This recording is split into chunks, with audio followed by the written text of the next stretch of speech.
प्रभु यीशु मसीह के नाम में आपको अनुग्रह, शांति और आशीष मिले।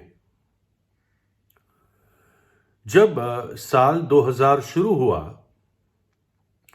तो ठीक उस साल के शुरुआत पे यानी जब दिसंबर 31 पूरा हुआ और जनवरी 1 में प्रवेश किया गया 12 बजे के बाद रात को, तो ऑस्ट्रेलिया के सिडनी बंदरगाह के ऊपर जो ब्रिज था उस पर लाइटों से बनाया हुआ एक अक्षर प्रदर्शित किया गया।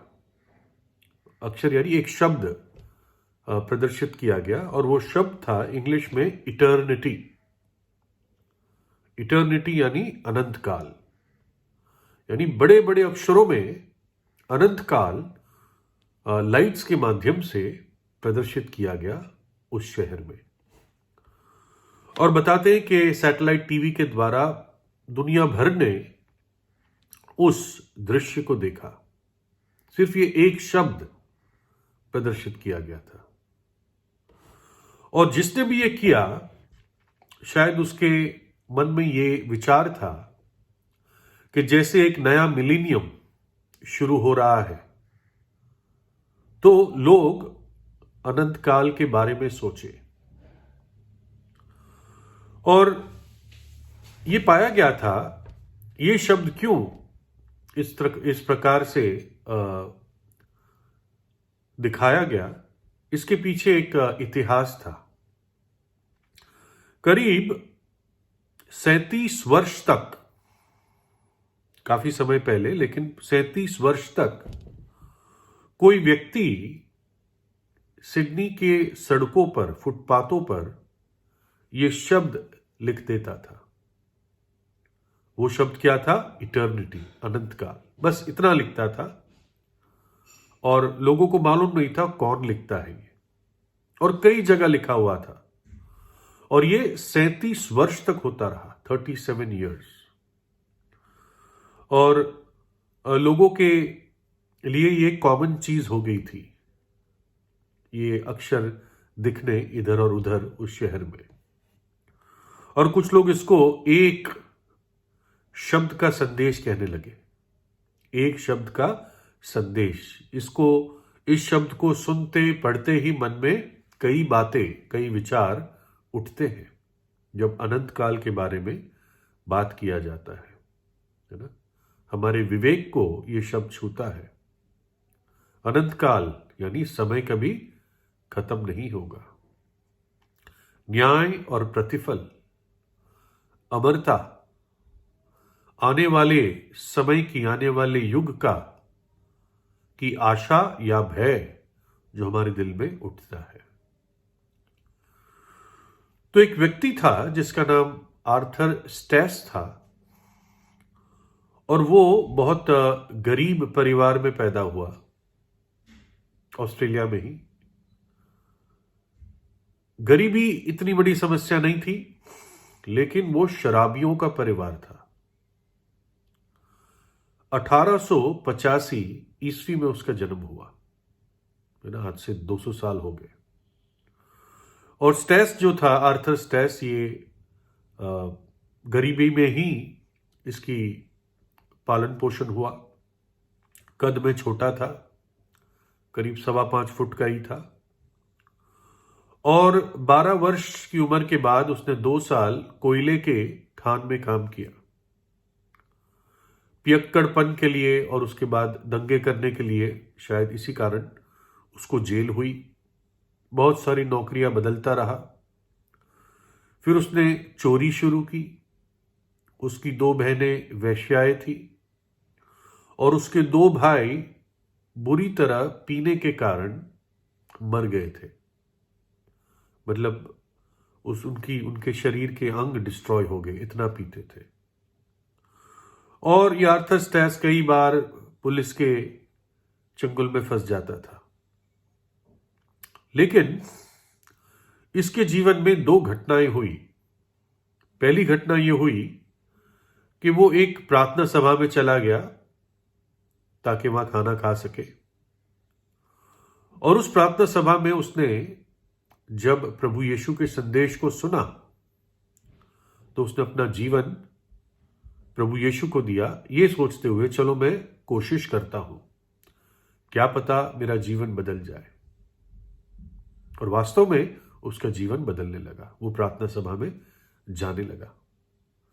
जो खुशी, जो आनंद उसने उस शराबियों के परिवार में कभी नहीं देखी थी, अपने मैले जीवन में कभी नहीं देखी थी, उसने वो शांति, वो खुशी, वो आनंद प्रभु यीशु मसीह में, पवित्रता में, उसके लहू से धुलकर उसने पाई।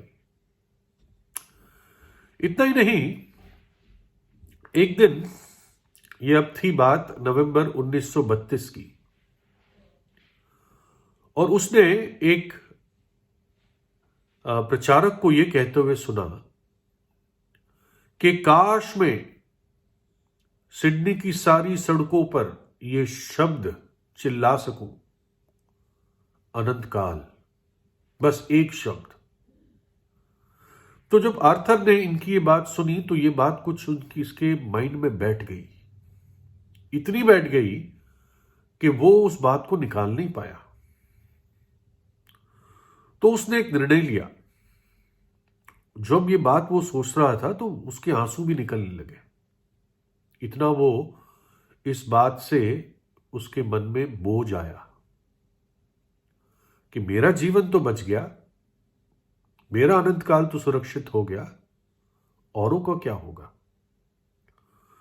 तो वो क्या करता था, उस दिन के बाद वो रोज जल्दी उठता था, 1 घंटे के लिए अकेले में प्रार्थना करता था, और फिर जहां कहीं उसको अगुवाई मिलती थी परमेश्वर के आत्मा से, वो जाता था और वहां की सड़कों पर, फुटपाथ्स पर अनंत काल, बस ये अच्छे बहुत स्टाइलिश अक्षरों में लिख देता था, 100 मीटर की दूरी पे। और फिर सुबह 10 बजे तक वो घर आ जाता था। और ये एक शब्द का संदेश वो 37 वर्ष तक उस पूरे शहर में जहां जाता था छोड़ देता था। इससे एक बात हमें हमारे मन में आती है कि मृत्यु अंत नहीं है ना। बाइबल सिखाती है कि इस मृत्यु के बाद भी जीवन है। राजा दावीद ने भजन 23 में कहा कि अगर मैं मृत्यु के साए की खाई से भी निकलूं, मृत्यु के साए की खाई से भी निकलूं, है ना, यानी उस खाई में से निकलने के बाद भी कुछ है, खत्म नहीं है सब कुछ। मनुष्य की आत्मा ये अनंत काल के लिए है। शरीर मर जाता है, उसके बाद भी आत्मा जिंदा रहती है। हमारा शरीर नाशमान है, मरणहार है, लेकिन जिस जीवन में हम प्रवेश करेंगे वो अविनाशी है और अमर है। ये बात अलग है कैसे जीवन में प्रवेश करेंगे।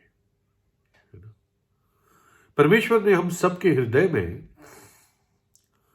अनंत काल का विचार या कंसेप्ट डाल रखा है, इसलिए हम सब अनंत काल के बारे में सोचते हैं, है ना। चाहे हम इस बात से भागते रहे कि नहीं सब कुछ इसी दुनिया में खत्म हो जाएगा, लेकिन परमेश्वर ने हम सबके हृदय में अनंत काल के विचार को, की सच्चाई को डाला है ना। और जबकि आज हम समय के संसार में जीते हैं, सुबह से लेकर रात तक हम घड़ी के सहारे जीते रहते हैं, लेकिन फिर भी अनंत काल एक हकीकत है। इस जीवन के बाद एक ऐसा समय है जिसमें कोई समय नहीं होगा। और बाइबल खुलकर बताती है कि इस जीवन के बाद स्वर्ग है और नरक है। स्वर्ग अनंत जीवन है और नरक अनंत सजा है। अनंत जीवन परमेश्वर की ओर से एक प्रतिज्ञा है, एक वरदान है, और प्रभु यीशु मसीह के बलिदान के द्वारा वो प्राप्त होता है, जिसने हमारे लिए अपनी जान दी, हमारे पापों के लिए प्रायश्चित किया और हमारी सजा को अपने ऊपर ले लिया। नरक उनके लिए है जो परमेश्वर के प्रेम को इनकार करते हैं, जो चुनते हैं कि हां हमें पाप में ही जीना है। जो प्रभु यीशु मसीह वरदान लाया है अनंत जीवन का, उसको वो नकारते हैं। और परमेश्वर कभी किसी पे जोर जबरदस्ती नहीं करता, है ना। अनंत काल की मृत्यु, इसका अर्थ है अनंत काल के लिए परमेश्वर से अलग हो जाना और भयानक न्याय और दंड के भागीदारी होना, है ना। और इसलिए किसी ने ये सोचा, मेरे जैसे व्यक्ति ने, किसी ने सोचा उस दिन जब उस बंदरगाह पे अनंत काल बड़ी बड़ी लाइटों में फ्लैश किया गया, कि लोग सोचे ठीक है नया मिलेनियम 2000 ईस्वी शुरू हुआ है, लेकिन एक अनंत काल आगे बाकी है, तब क्या होगा, है ना। प्रभु का वचन कहता है परमेश्वर ने हमें अनंत जीवन दिया है और वो जीवन उसके पुत्र में है। जिसके पास पुत्र है अर्थात प्रभु यीशु है, उसके पास जीवन है। जिसके पास परमेश्वर का पुत्र नहीं है, उसके पास जीवन नहीं है। ये कड़वा सत्य है ना।